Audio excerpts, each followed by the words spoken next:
안녕하세요. 산부인과 전문의 의학박사 모영진입니다. 오늘은 여성의 생식기관 중에서 배란과 호르몬 분비를 담당하고 있는 난소에서 발생하는 악성 종양, 난소암에 대해서 말씀드리도록 하겠습니다.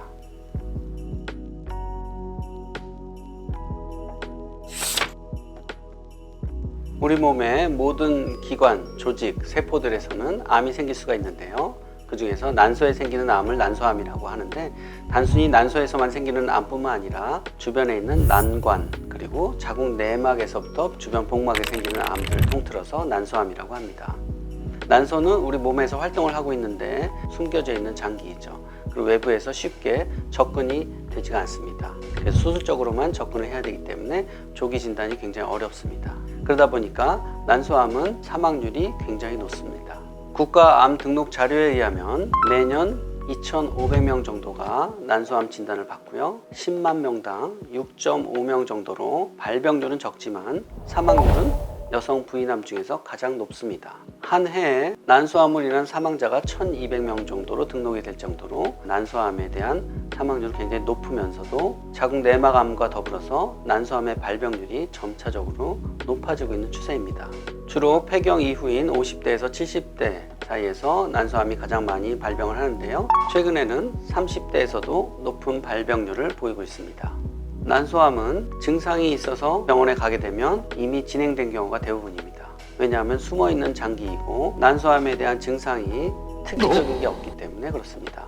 그래서 대부분의 경우 병원에 이상이 생겨서 왔다라고 했을 때는 속이 더부룩하고 복수가 꽉 차가지고 만삭의 산모처럼 그로 인한 소화불량, 복부 팽만감 그런 것들이 주된 증상일 뿐이고 다른 특이하게 난소암으로 인한 증상은 따로 없습니다.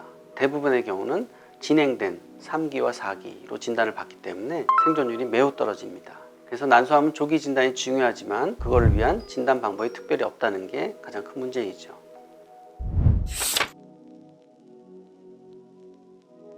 난소암이 잘 생길 수 있는 그런 위험 요소는 뭐가 있냐면, 난소는 배란을 하고 있는데 배란을 너무 오랜 기간 동안 하는 경우죠. 그래서 초경이 빠르거나 폐경이 너무 늦거나 그러면 난소가 일을 너무 많이 하게 되는데 그런 분들이 난소암이 잘 생길 수 있고요. 그리고 유방암에 가족력이 있는 경우 잘 생길 수 있습니다. 그래서 유전적 요소가 많이 관여를 하고 있는 게 유방과 난소, 자궁 내막과 관련된 부분들이죠. 특히 브라카, BRCA 1형과 2형 같은 경우에는 유방암과 난소암에 대한 위험도가 굉장히 상관관계 높은 것으로 나와 있고, 안젤리나 졸리 같은 유명 인사가 그 유전적 진단을 받고서 예방적으로 아예 절제 수술을 해버렸죠. 그 정도로 연관성이 깊은 것이고, 우리 가족 중에 유방암이 있다, 난소암이 있다 그런 경우에는 병원에서 유전적 진단을 받는 것이 중요합니다.